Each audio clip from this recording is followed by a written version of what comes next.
everyone. This is my video critique for this week, and we looked a lot at gaming and play in the classroom. So the first video talked about just using games in the classroom in general, and they talked about how all games can have learning value, which I thought was true. And the guy teacher was like, "Well, I can't play game or um, Grand Theft Auto in the classroom. That has no learning value at all, blah, blah, blah." And she's like, well, yes, that's not appropriate for school, but they are still learning when they are playing these games. You just need to see them as experiences, not instruction. Um, use the games that your students are already playing and that they're familiar with, so that way they know kind of the rules and what to expect. But then you throw in learning experiences as they go, and they will catch on a little bit easier, and that will provide deep engagement and thinking. Um, it's important that you set your context, and then kind of explore together. Um, and then they kind of talked about, what if students go off the beaten path? What if things don't go as planned? Because, as a teacher, not everything goes as planned. Um, and they said, play will be messy, but it will bring about an opportunity for learning. Students need to know that, you're not perfect. Not everything is going to go as planned, but it's what we learn along the way that matters. Um, as far as being cost efficient, use what you have. Kids love board games. They love regular card games. In my class we play multiplication war all the time and they love it. um, and that's just using playing cards. Use what you have, um, and they'll find a way to make it work.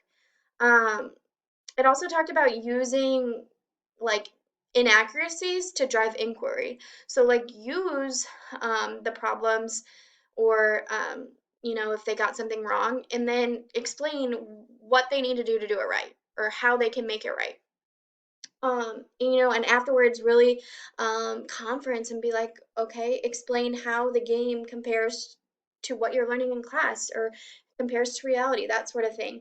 And just so to recap, the most important things I took from that, use games that students actually want to play.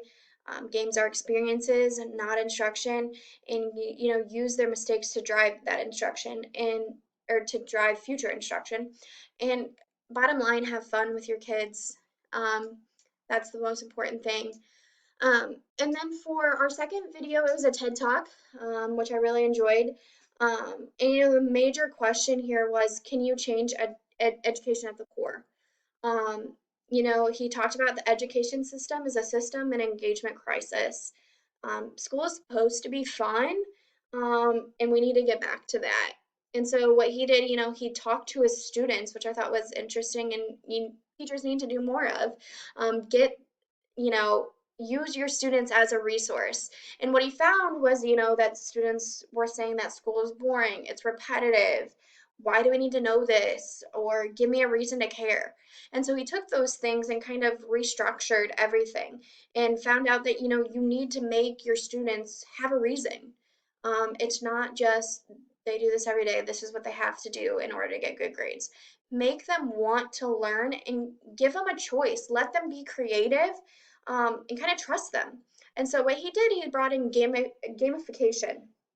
Um, Games are littered with creativity. All games can make kids be creative, however, if you look at it the right way.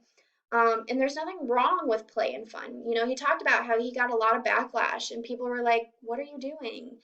How is this working? And that sort of thing. But there's nothing wrong with play and fun. That's what kids enjoy the most, and that will help them to learn more. Um, and it'll bring in that practical knowledge that they'll need later in life. And he talked about it, how it will eliminate rote memorization. So they'll actually hopefully store it in their long-term memory instead of just that quick memorization.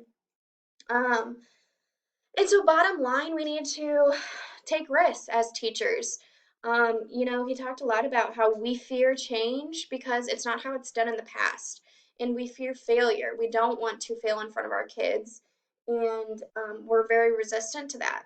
But it's important for them to see that not everything's going to be perfect. He said that he plans lessons where something goes wrong and they have to talk about what went wrong and how they can fix it. And I think that's important for kids to see. Um, and so it's just important that we take those risks. And he had some really good quotes that I really liked as well, that I found interesting. And he said, we as teachers need to be in the arena fighting with our kids, um, letting them know that we're there for them. And then we need to make sure that we're taking that innovation to infinity and beyond. I love that Toy Story meme. Um, so I guess the only question that I have is, he went from 0 to 100 in his gamification process. So like, how did he totally transform his class into that from square one? Um, I can definitely see how it's important to do those things, but like, how do you go from totally traditional teaching to that? Um, I would probably do a combination of the two. Um, but yeah, I guess that's the only question I have for him. But really interesting videos, and I really enjoyed watching them, and I can't wait to hear your perspective as well. Have a good day.